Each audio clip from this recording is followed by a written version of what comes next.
अस्सलाम वालेकुम नाज़रीन, मैं हूँ शनीला अमार और आप देख रहे हैं हमारा यूट्यूब चैनल। नाज़रीन, पाकिस्तान की सियासी जो सूरत हाल है वो बड़ी दिलचस्प होती जा रही है दिन ब दिन। उसमें इमरान खान साहब जो है उनके यू टर्न फिर उसी तरह जारी सारी हैं और वो जारी सारी रहेंगे। उनकी जो सियासत है ना वो तज़ादात का एक मजमूआ है और जब उनका कोई नया तज़ाद सामने आता है तो वो किसी के लिए भी अचंभे की बात नहीं होती है, क्योंकि हमें पता है कि वो यू टर्न लेने के एक्सपर्ट हैं और उनका अपना कहना है कि यू टर्न तो लेता ही एक अच्छा और अजीम लीडर है। तो पहले जब वो निकले इक़्तिदार से तो अमरीकी साजिश, साइफ़र, गद्दार, मीर जाफ़र, न्यूट्रल और फिर आए तो फिर आर्मी चीफ़ की तकर्रुरी, वो आर्मी चीफ़ आ जाएगा जो इनके करप्शन के केसेस माफ़ कर देगा, वो आर्मी चीफ़ आ जाएगा जो इनकी बात मानेगा। हालाँकि आर्मी चीफ़ भी कभी जो होता है वो किसी सियासी सरबराह या सियासी जमात का हमदर्द हो सकता है। पाकिस्तान की तारीख तो बताती है कि नहीं हो सकता। वो अपने इदारे के मफादात देखते हैं, अपने इदारे की पॉलिसी देखते हैं, जिस तरफ उनका इदारा जा रहा था उस तरफ देखते हैं। मुशर्रफ को भी तो मियाँ साहब ने ही लगाया था, तो क्या हुआ? उन्होंने उन्हीं के खिलाफ कू कर दिया। फिर रहील शरीफ आए तो उन्होंने जो साजिशें की, फिर कमर जावेद बाजवा साहब को आप देख लें। तो कोई भी आर्मी चीफ जो होता है वो किसी सियासी जमात के मफादात के लिए आता ही नहीं है, वो इदारे के मफादात के लिए हमेशा आता है। हालांकि उसका काम तो सिर्फ होना चाहिए अंदरूनी बैरूनी साजिशों से, मुदाखलतों से और इंतशार से पाकिस्तान को बचाना, पाकिस्तान की सलामती का दिफा करना। लेकिन बदकिस्मती से पाकिस्तान के अंदर जो है ना वो ऐसा होता नहीं है। हमारे शुरू से ही हमारी जो तारीख़ अयूब के दौर से हम शुरू कर लेते हैं तो चली आ रही, जिसके अंदर इनका रोल है इस्टेब्लिशमेंट। इनको कहा इसलिए जाता है कि जी ये ही सारे करता धरता बने हुए होते हैं। 2018 के इलेक्शन किसी सूरत भी इमरान खान नहीं जीत सकते थे अगर इस्टेब्लिशमेंट न्यूट्रल होती, लेवलिंग प्ले फील्ड रहती। इवन मियाँ साहब जो थे वो ना अहल भी रहते तो फिर भी वो लीड करके दोबारा से हुक्मरान बन रहे होते। लेकिन चूंकि एक मसीहा क्रिएट कर दिया गया था इमरान खान की सूरत में और लोगों को बता दिया गया था कि ये बड़ा ही ईमानदार बंदा है और पाकिस्तान में इससे ज़्यादा ईमानदार सियासतदान आज तक आए, और वो बात लोगों के ज़हनों से नहीं जा रही। जो इमरान की कल्ट फॉलोइंग है वो आपको हमेशा कोई ना कोई दलील देती नजर आएगी। तोशाना की बात होंगी, अच्छा नवाज शरीफ और जरदारी ने नहीं गाड़ियाँ ली थी। अच्छा, बात ये नहीं है कि तोशाहाना से कोई चीज़ जो है वो ले ली गई तो कोई गुनाह हो गया। देखें, तोशाहाना से चीज़ें आप ले सकते हैं 20% दे के, आप एक रूल बना हुआ था। तहरीक इंसाफ वालों ने वारदातें क्या डाली हैं ना वो समझने की ज़रूरत है।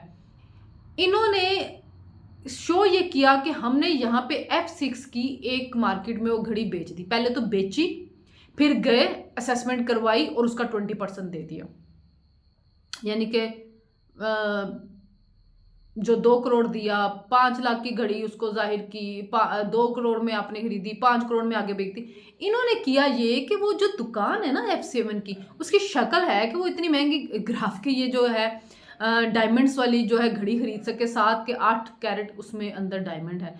फिर जब आपको कोई रसीद मिलती है, उस रसीद के अंदर सारा कुछ लिखा होता है, डायमंड का नंबर नहीं, ये एक ब्रांडेड डायमंड था। उस डायमंड का नंबर, क्लैरिटी कितनी है और उसके बाद उसका सारा कैरेट शैरेट सब कुछ होता है। ये तो एक लेटर हेड के ऊपर लिख के उसने करके साइन करके उनको दे दी। ये वैसी रसीदें थी जैसी जमाइमा ने दी थी बनी गाला के लिए। बनी गाला के लिए भी इसी तरह की जमाइमा के हाथ से लेटर हेड पे लिखी हुई कि जी इतने पैसे जो हैं वो इमरान खान के अकाउंट में, जो इमरान खान के भी नहीं जो उनका दोस्त उसके अकाउंट के अंदर ये पैसे बैंक को ऑर्डर था कि आप भेज दें। तो वो उसके बाद बैंक स्टेटमेंट्स कोई नहीं थी, वो जमाइमा के हाथ के लिखे लेटर से ना उन्हीं को मनी ट्रेल मान लिया गया था। या एक्सेल शीट के अंदर इमरान खान ने जो बना के मनी ट्रेल दी थी, जी मुश्ताक मोहम्मद जो थे उनको इतने पैसे मिल रहे थे तो मैं भी उसको काउंटी खेल रहा था तो मेरा आप इस तरह अंदाजा कर ले, ये थी वो सारी मनी ट्रेल। और जो CDA से अप्रूव लेटर था वो तो उनका वो फेक था, ये तो स्टैब्लिश था कि वो फेक था। लेकिन चूंकि उस वक्त हमने उनको मसीहा बनाना था, सारा मीडिया जो था, और उस मीडिया में आज जो लोग उनके खिलाफ बोल रहे हैं कुछ न्यूट्रल शो में, वो उस वक्त कहते थे कि इमरान खान को बनी गाला का जो घर था वो 2 लाख रुपए पर मरला मिले थे, इमरान खान उनको 2.5 लाख रुपए पर मरला दिए, इतना ईमानदार बंदा था। तो क्रिएट कर दिया गया उनको। वो इन्होंने वारदात ये डाली कि इस दुकान पे बेच के एक रसीद सी बनवा ली, लेकिन असल काम ये किया कि फराह गोगी के ज़रिए बाहर जाके उमर फारूक को बेच दी गई। अब ये कह रहे हैं कि जमनी शफीक नामी दुकानदार को दी, उसने मसूद नामी बंदे को दी, मसूद नामी बंदे ने उमर फारूक को जाके दे दी। पहले तो वो शफीक नामी बंदा मुल्क से भाग क्यों गया? अगर उसने लीगल तरीके से ली हुई है कोई चीज़ तो वो क्यों भाग रहा है? फिर उसने किसके नाम पे चेक काटे हैं, वो चेक किसके नाम पे बना, वो पैसे कहाँ पे आए? आप इलेक्शन कमीशन में साबित हुए हैं नाअहल, इसके ऊपर डी-सीट हुए, इसका मतलब इरेगुलरिटीज़ हैं इसके अंदर। उस बंदे के भाग जाना भी साबित करता है कि कुछ ना कुछ गड़बड़ है। फिर अगर वो बंदा पाकिस्तान से ये लेके गया तो कस्टम में किसी ने नहीं रोका इतना हीरे वाला। फिर कफलिंग्स और कलम की तो बात ही नहीं हो रही, उसके अंदर जो हीरे लगे हुए हैं, 1000 रुपये का हीरे की कीमत लगी, क्राफ्ट का हीरा 1000 रुपये का, कोई सोचे ज़रा आप। तो हज़ार रुपए के हीरे की वो उन्होंने कीमत लगाई है, 500 रुपये में खान साहब ने जो था वो खरीद लिया, और 500 में खरीदा, 1000 में बेच दिया। 1000 रुपये में हीरा बेच दिया। नाजरीन, कुछ थोड़े बहुत हीरे पाकिस्तान के अंदर लोग खरीद ही लेते हैं, हमारे पास भी कोई एक दो चीज़ होगी, और जब हम लेने जाते हैं पूरी रसीदें मिलती हैं, और मैं कहती हूँ पाकिस्तानी हीरा भी इससे महंगा होगा जो उन्होंने ग्राफ के हीरे की कदर लगवाई है।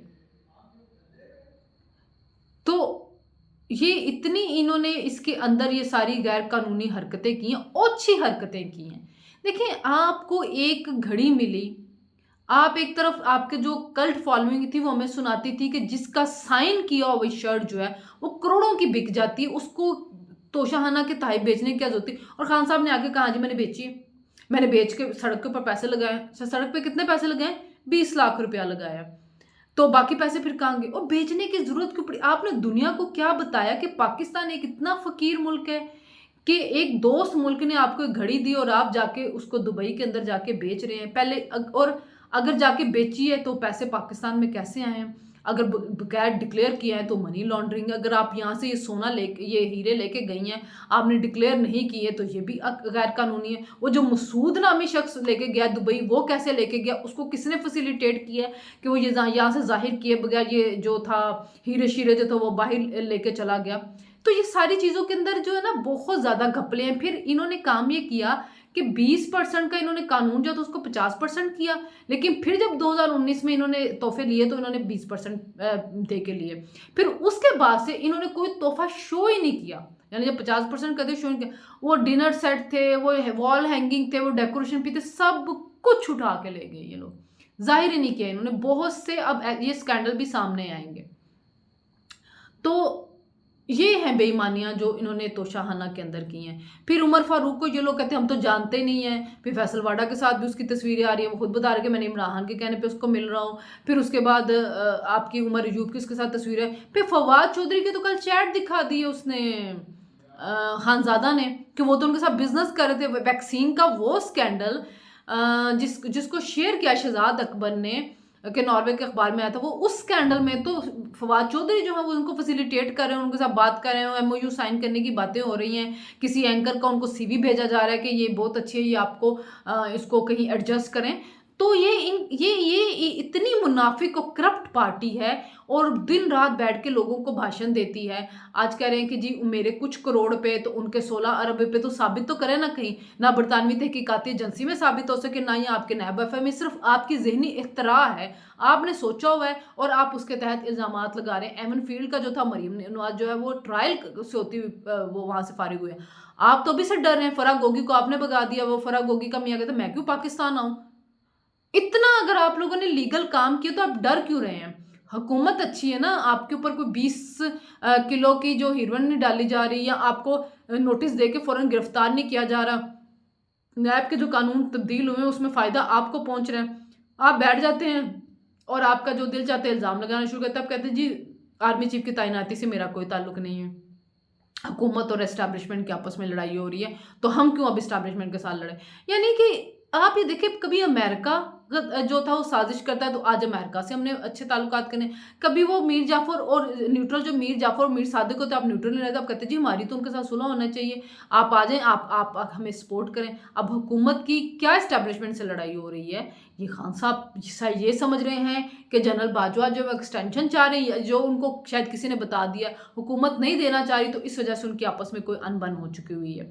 तो कल या परसों तक समरी आ जाएगी, पता चल जाएगा कि चीज़ें किस रुख के अंदर जा रही हैं। लेकिन खान साहब जो हैं वो अब समझ नहीं आ रहा कि लॉन्ग मार्च किसके लिए करना चाह रहे हैं। अगर करोड़ी से ताल्लुक नहीं है, आप कह रहे हैं इलेक्शन भी लेट हो जाए, उनका मसला नहीं है, और अब आप का और मुतालबा क्या रह गया जिसके लिए आप लॉन्ग मार्च करें? सिर्फ अपनी चोरी छुपाना चाह रहे हैं जिसके लिए आप बैठ गए हैं कि कोई मेरे पे केसेस ना हो जाए। अवाम निकल ही नहीं रही है। दीना में 150 बंदा बैठा हो तकरीबन, कोई इधर जा रहा है तो कोई इधर जा रहा है और चैनल दिखा रहे हैं। मसला सिर्फ ये कि आपने इस लॉन्ग मार्च, जिसको मैं लॉन्ग मार्च भी नहीं कहती हूँ, और जिस जो सिक्योरिटी जो के ऊपर जो टैक्स पेयर का पैसा ज़ाया हो रहा है, उसका सिर्फ मकसद ये है कि मैं रोज़ एक आके भाषण दूँ और उसको टीवी चैनल चलाते रहूँ। मैं इल्ज़ामात पे इल्ज़ामात, इल्ज़ामात पे इल्ज़ामात लगाता रहूँ, इतनी हैमरिंग करता हूँ, लोगों को चीज़ सच लगनी शुरू हो जाए।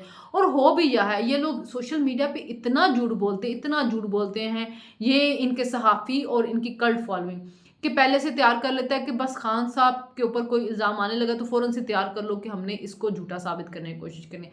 आप उमर फारूक की नस्लें बताएँ या जो कुछ बताएँ, रसीदें तो खान साहब अब आपको देनी पड़ेंगी और रसीदें तो अब आपको कढ़नी पड़ेंगी। तो जो लोगों को रसीदा मांगदे सो हुण तुहानूं आप कहना पेगा रसीदा कढ़ो, लाके दिखाओ कि आपने अगर उसको, और फिर वो बंदा सामने ले आओ ना, वो बंदा सामने आ जाएगा, उसने लीगल तरीके से किया हुआ है, सामने आके माने कि मैंने खरीदा हुआ है, अपनी बैंक स्टेटमेंट दिखाए, कैश दिया है तो कैसे बैंक से कहीं से तो कैश निकलवाया होगा, वो कैश बैंक स्टेटमेंट अपनी दिखाए, चेक दिया है तो किसके नाम पे दिया है वो चेक की जो है वो कॉपी दिखाए। ये हो नहीं सकता ना कि कोई दुकानदार 5 करोड़ की घड़ी खरीदे और उसके पास कोई रिकॉर्ड ना हो, मुल्क से भाग जाए, ऐसा नहीं होता है। तो रसीदें तो निकालनी पड़ेगी खान साहब, क्योंकि साकिब निसार अब नहीं है सादिक को मीन आपको करार देने वाले। वैसे बंदयाल साहब का कुछ पता भी नहीं है, लेकिन बहरहाल अब रसीदें तो देनी पड़ेंगी खान साहब। तो देखते हैं जी कब तक खान साहब रसीदें देते हैं। तब तक के लिए इजाज़त जी। हमारे चैनल को सब्सक्राइब करें, लाइक करें, शेयर करें। अल्लाह हाफ़िज़।